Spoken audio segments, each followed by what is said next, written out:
400 पार करना है या नहीं करना है? मोदी जी को तीसरी बार प्रधानमंत्री बनाना है या नहीं बनाना है? तो ऐसी आवाज नहीं चलती भाई। मेरे साथ दोनों हाथ उठाइए, उठाइए दोनों हाथ, विजय के संकल्प की मुट्ठी भींचे और प्रचंड आवाज से बोलिए, जय श्री राम, जय जय श्री राम। मंच पर उपस्थित हमारे वरिष्ठ नेता, जिनका मैं बहुत सम्मान करता हूं, श्रीमान शिशिर अधिकारी जी, बंगाल में प्रतिपक्ष के नेता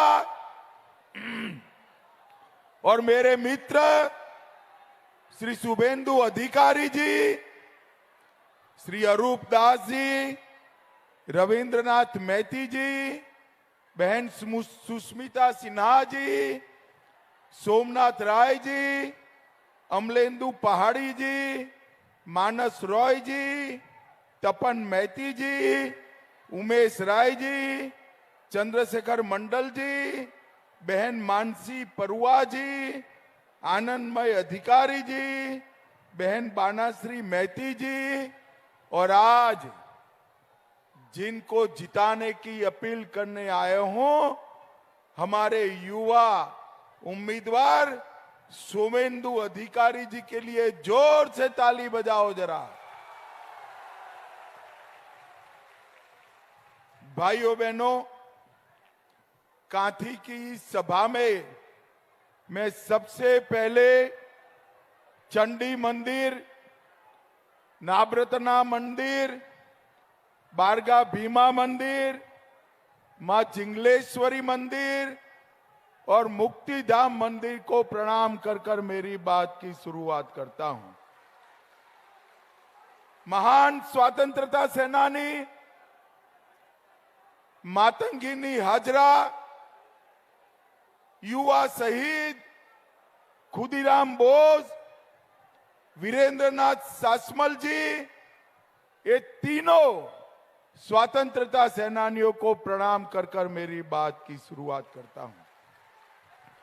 भाइयों बहनों, ये हमारा मेदिनीपुर क्षेत्र बहुत उपजाऊ क्षेत्र है। यहाँ के किसान जो धान पकाते हैं, वो पूरे बंगाल का पेट भरने का काम करता है। मैं सभी किसानों को भी प्रणाम कर कर मेरी बात की शुरुआत करता हूं। आज राजा राम मोहन राय जी की जन्म तिथि है। राजा राम मोहन राय जी को श्रद्धांजलि देकर मैं आपसे बात करने आया हूं। भाइयों बहनों, 5 चरण का चुनाव समाप्त हो चुका है। मैं पूरे देश भर में घूमता घूमता आज कांथी आया हूं। 5 चरण का परिणाम जानना है क्या? अरे जोर से बोलो, 5 चरण का परिणाम जानना है क्या? तो 5 चरण का परिणाम जान लो। मोदी जी 310 सीट पार कर गए हैं और ये ममता दीदी का इंडी अलायंस, उनका सुपड़ा साफ हो गया है, साफ हो गया। और बंगाल वालों, मेरी बात याद रखना, इस बार बंगाल में भी 30 सीटें नरेंद्र मोदी की झोली में जाने वाली है। बंगाल में 30 सीटें आते ही आप समझकर रखना, ये तृणमूल कांग्रेस खंड खंड हो जाएगी और ममता दीदी की सरकार विदाई हो जाएगी, विदाई हो जाएगी। भाइयों बहनों, आपने 19 में मोदी जी को 18 सीटें दी और नतीजा क्या हुआ मैं आपको बताना चाहता हूं। कांथी वालों मुझे बताओ, राम मंदिर बनना चाहिए था या नहीं बनना चाहिए था? अरे जोर से बोलो, बनना चाहिए था या नहीं बनना चाहिए था?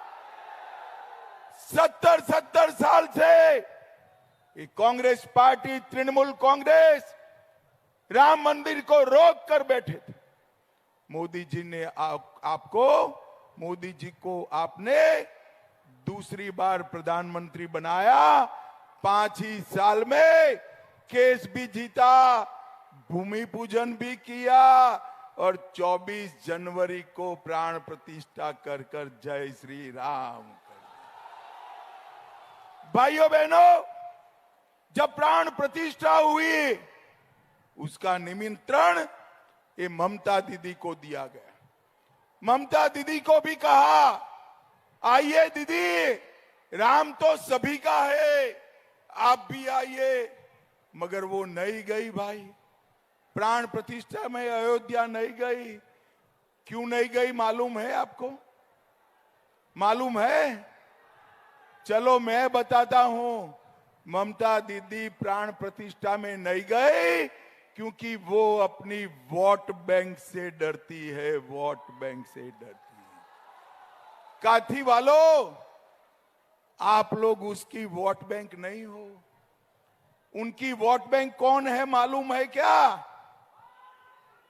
कौन है मालूम है? चलो ये भी मैं बता देता हूं। उसकी वोट बैंक वो घुसपैठिए है, घुसपैठिए है। उनके डर से वो नहीं गई। मगर मैं बताता हूं, हम एक घुसपैठियों से नहीं डरते हैं। ममता दीदी विरोध करती रह गई, हमने सीएए पारित किया और हमारे शरणार्थी भाइयों को नागरिकता देने का रास्ता नरेंद्र मोदी जी ने खोल कर रख दिया। भाइयों बहनों, खोल कर रख दिया। भाइयों बहनों, नरेंद्र मोदी जी ने इस देश को आतंकवाद से मुक्त कराने का काम किया। ये सोनिया मनमोहन की सरकार थी, ममता दीदी के सपोर्ट से चलती थी। आए दिन पाकिस्तान से आलिया, मालिया, जमालिया घुसते थे, बम धमाके करते थे और फिर भाग जाते थे। उनको कुछ नहीं होता था। मोदी जी की सरकार आपने बनाई। मोदी जी की सरकार में उरी और पुलवामा पर हमला हुआ। 10 ही दिन में सर्जिकल स्ट्राइक और एयर स्ट्राइक कर कर नरेंद्र मोदी जी ने पाकिस्तान के घर में घुसकर आतंकवादियों का सफाया। भाइयों बहनों, मुझे बताओ, ये पाक ऑक्यूपाई कश्मीर हमारा है या नहीं है? जोर से बोलो, है या नहीं है? ये ममता दीदी और कांग्रेस डराते। पाकिस्तान के पास एटम बम है। पाक ऑक्यूपाई कश्मीर की बात मत करिए। अरे राहुल बाबा, हम एटम बम से डरने वालों में से नहीं है। कांथी वालों, आज मैं बता कर जाता हूं, पाक ऑक्यूपाई कश्मीर भारत का है, रहेगा और हम उसको लेकर रहेंगे। भाइयों बहनों, अभी अभी ममता जी हार से जबरदस्त डरी हुई। कल मैं जैसे ही लैंड हुआ, एक एसएमएस मिला कि अपने शुभेंदु दा के घर पर पुलिस ने रेड करी है, रेड करी है। अरे ममता दीदी, हम भाजपा वाले हैं, आपकी पुलिस से नहीं डरते। आपके मंत्रियों के यहां से, आपके मंत्रियों के यहां से रेड हुई। 51 करोड़ रुपया मिला। कितना मिला? जोर से बोलो, कितना मिला? और शुभेंदु के घर पर रेड हुई, 4 आना भी ममता दीदी को नहीं मिला। 4 आना भी। हम नहीं डरते हैं। ममता दीदी, आज मैं कांठी में कह कर जाता हूं, पुलिस का दुरुपयोग बंद कर दो, वरना बंगाल की जनता जो एक आध दो चार सीटें भी देने वाली है वो भी चली जाएगी, वो भी चली जाएगी। भाइयों बहनों, ये शुभेंदु का क्षेत्र है। मैं यहां कहकर जाता हूं, ममता दीदी शुभेंदु पर जितना अत्याचार करेगी, भारतीय जनता पार्टी शुभेंदु जी को इतना ही बड़ा आदमी बनाएगी। भाइयों बहनों, ये बंगाल में पॉलिटिकल हिंसा ने लोकतंत्र को लगभग समाप्त कर दिया। पंचायत के चुनाव होते हैं, 200 से ज्यादा लोग मारे जाते हैं, मगर कांठी वालों, इस बार मत डरना, 5 चरण हुए, ममता के गुंडे किसी का बाल भी बांका नहीं कर पाए हैं। इस बार मैं आपको कहकर जाता हूं, चुनाव आयोग ने फ्री एंड फेयर मतदान की व्यवस्था की है और हमने चुनाव आयोग के सामने मांग करी है कि काउंटिंग के बाद भी पैरामिलिट्री फोर्स की कंपनियां यहां रहे और लोगों की सुरक्षा करें।